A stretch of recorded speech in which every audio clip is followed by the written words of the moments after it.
आपल्या किचन मध्ये आज पाहुणे शेफ आलेले आहेत.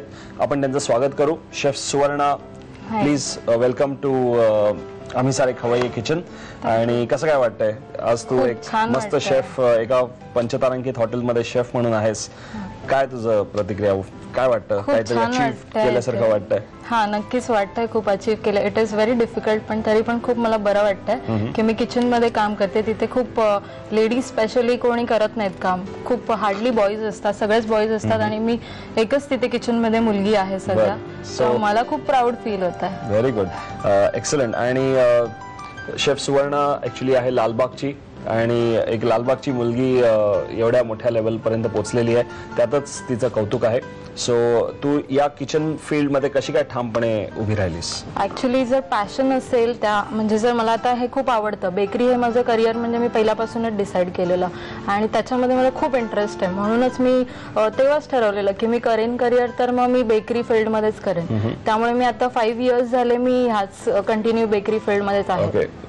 5 वर्षापासून तू या फील्ड मध्ये आहेस आणि तुझा वर्क एक्सपिरियन्स पण तेवढाच. कुठल्या कॉलेजमधून पास आउट झाली होतीस? मी एसएफडीटी चर्चगेट, तिथून मी पास आउट झालेली. तिथे मी हॉटेल मॅनेजमेंट केलं आणि नंतर मग माझी करिअरला सुरुवात इंटरकॉन्टिनेंटल ग्रँड ह्या हॉटेलमधून झाली मुंबईत. आणि तिथून मग ऑब्रॉय आणि नंतर मग मरीन प्लाझा. वंडरफुल. माझं पहिल्या डिशचं नाव काय ते सुद्धा तू सांग. मी नोगा मूस केक बनवणार आहे पहिल्यांदा. त्याच्यासाठी आपल्याला लागणारं साहित्य आहे क्रीम, ते आपण 400 ग्रॅम घेणार आहोत. चॉकलेट आहे ते 100 ग्रॅम घेणार आहोत.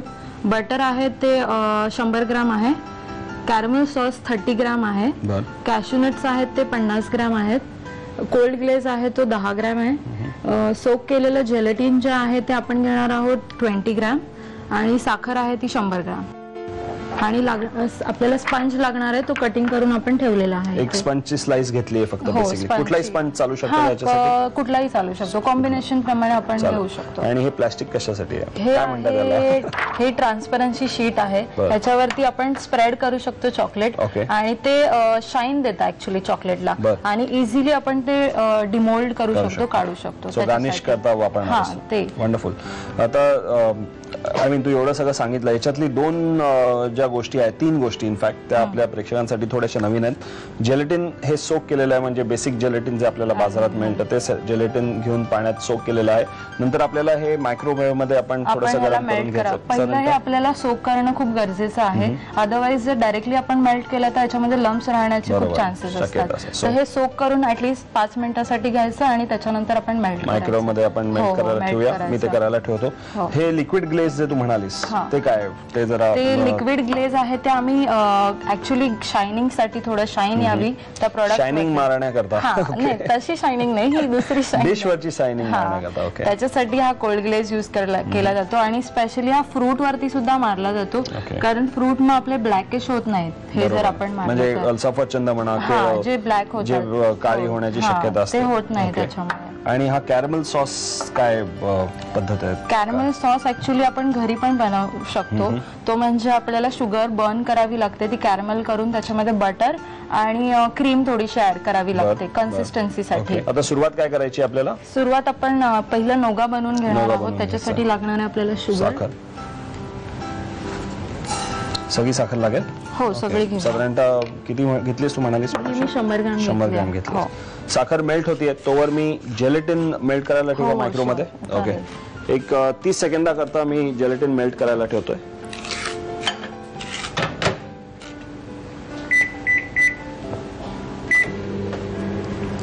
नाहीतर आपण हे गॅस वरती पण मेल्ट करून घेऊ शकतो, नाही का? हो, डबल बॉयलर वरती करायचं. डायरेक्ट आचेवरती ठेवायचं नाही.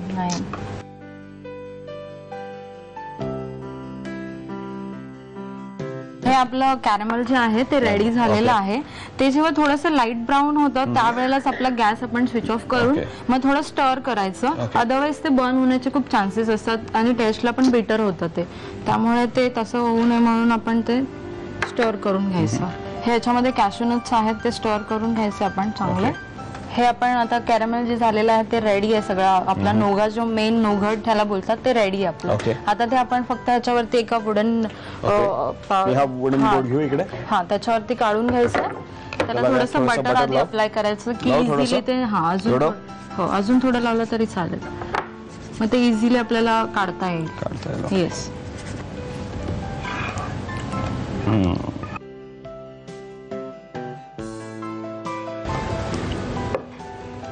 नक्कीच. पण आय थिंक दिस इज तुम्हाला घरच्या घरी चिक्की बनवायची असेल तर हे एक उत्तम उदाहरण आहे. नोगाट थोडं सेट करून घ्यायचं हो, आपल्याला. हे आपल्याला थोडं 5 मिनिटासाठी सेट करावं लागेल. हे ठेवून देऊया साईडला. आणि आपण जी घेतलेली आहे क्रीम, त्याच्यामध्ये आपण कॅरमल जो सॉस आहे तो आपण मिक्स करून घेणार आहोत.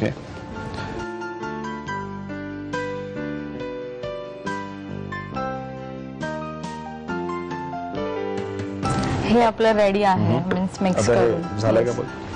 हो, हे आपलं नोगा बनवलेलं आता रेडी आहे. त्याला आपण क्रश करून घेणार आहोत. थोडं ह्याला थोडं ब्रेक करून घ्यायचं, छोटे छोटे तुकडे.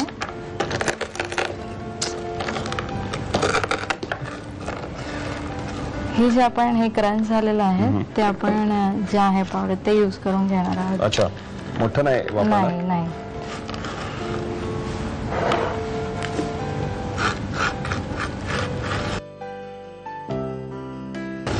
करू मिक्स? येस. असं जर का स्टोअर करावं लागलं आपल्याला तर आपण काय एअरटाईट कंटेनर मध्ये ते राहतं? एअरटाईट ऍक्च्युअली त्याला क्लीन रॅप जो म्हणतो आपण किचन मध्ये यूज केला जातो, प्लास्टिकचा पेपर, त्याने जर तुम्ही टाईटली रॅप करून ठेवत असाल तर ते होऊ शकतं, ते चालेल. पण हल्ली 2 दिवस, जास्त दिवस पण त्याला मॉइश्चर पकडण्याचे जास्त चान्सेस असतात. मॉइश्चर पकडलं की मग ते गेलं, मग पुन्हा सॉगी होणार ते. हे आता रेडी आहे, तर आपण याच्यामध्ये जेलेटिन ऍड करून घेऊया. आपण जेलेटिन मेल्ट करायला ठेवलेलं आहे ते.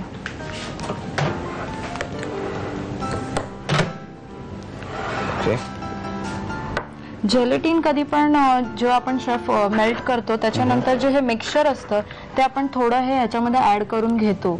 ठीक आहे, कारण कसं असतं जर डायरेक्टली आपण मिक्स केलं तर ते सेट खाली जेलेटिन होण्याचे चान्सेस असतात. हे जे मिक्सचर आहे ते पहिलं आपण याच्यामध्ये थोडं मिक्स करून घेऊन मग ते आपण ह्यामध्ये ट्रान्सफर करणार आहोत. हा, टोटल जेलेटिन किती घेतलं होतं आपण? जेलेटिन हे टोटल होतं आपल्याला रेसिपीसाठी हवं 20 ग्रॅम, 400 क्रीम साठी. हो, हे तर ठेवू. ओके.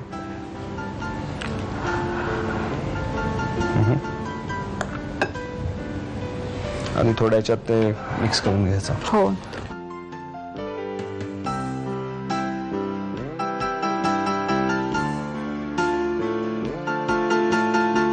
हे आपण आता रेडी आहे जेलेटिन. आपण हा स्पंज घेऊन ठेवलेला आहे.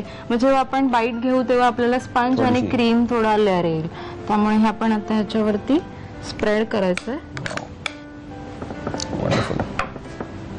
आणि ह्याच्यावरती थोडं आपण गार्निश साठी जे नोगा आपण पावडर बनवलेली ती थोडीशी आपण वरून अशी स्प्रिंकल करणार आहे. ओके.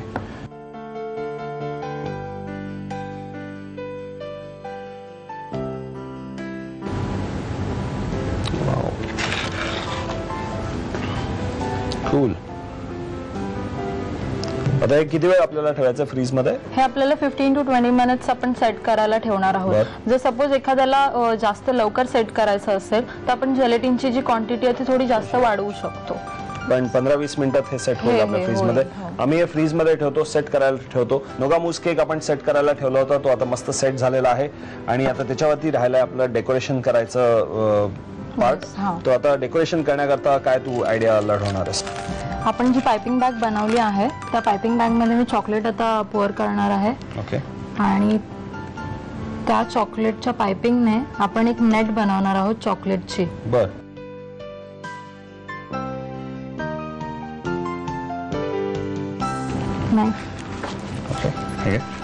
ह्या नाईफने आपण जो पॉइंट आहे तो थोडासा कट करून घ्यायचा. बर.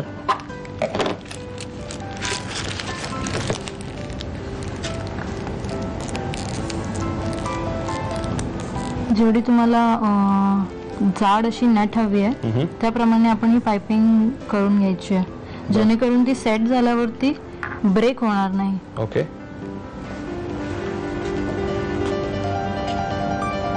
एक्सलंट.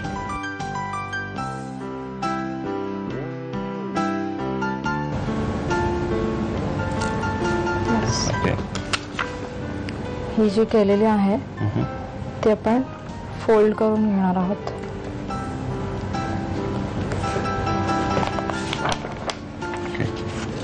हे जो आपण बनवलेली ही नेट आहे ती आपण थोडी रबर बँडने टाईट करून आपण ही सेट करायला ठेवणार फ्रीज आहोत. मध्ये हो 5-10 मिनिटात मला 5 असं वाटतं मिनिटासाठी ही लगेच सेट चांगलं होऊन set जाईल. होईल. हो मला असं वाटतं आपलं हो, झालं हे असेल. झालं असेल. येस झालं सेट. हो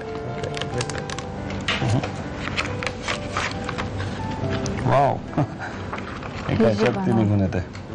हो ही जी नेट आहे ती आपण अशी ठेवून ही गार्निश करून याच्यावरती कोको डस्ट किंवा आयसिंग डस्ट करून आपण ही हा सुद्धा सर्व करू कशाला आपण शकतो. साईडला ठेवायचं. येस येस ओके ही अशी रेडी आहे. क्या बात आहे. मस्त नोगा रिच केक, नोगा मूस केक आपलं तयार झालेलं आहे विथ चॉकलेट केजिंग. त्याच्यावरती आम्ही गार्निश म्हणून ठेवलेलं आहे.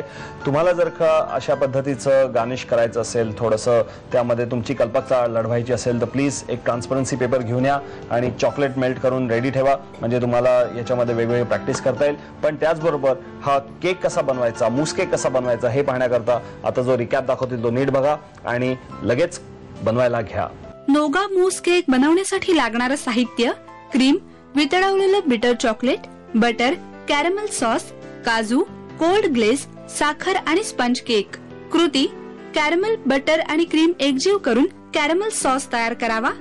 पॅन मध्ये साखरेचं कॅरमल करून त्यात काजूचे तुकडे घालून मिश्रण एकजीव करावं. वुडन बोर्डला बटर लावून त्यावर हे काजू आणि कॅरमलचं मिश्रण ओतावं. घट्ट झालेल्या कॅरमल आणि काजूच्या चिक्कीचे तुकडे करून भरड करून घ्यावी. क्रीम मध्ये कॅरमल सॉस एकजीव करून घ्यावा. कॅरमल आणि क्रीमच्या मिश्रणात कॅरमल आणि काजूच्या चिक्कीची भरड घालावी. त्यामध्ये जिलेटिन घालून हे मिश्रण बाउल मध्ये सेट केलेल्या स्पंज केक वर घालावं.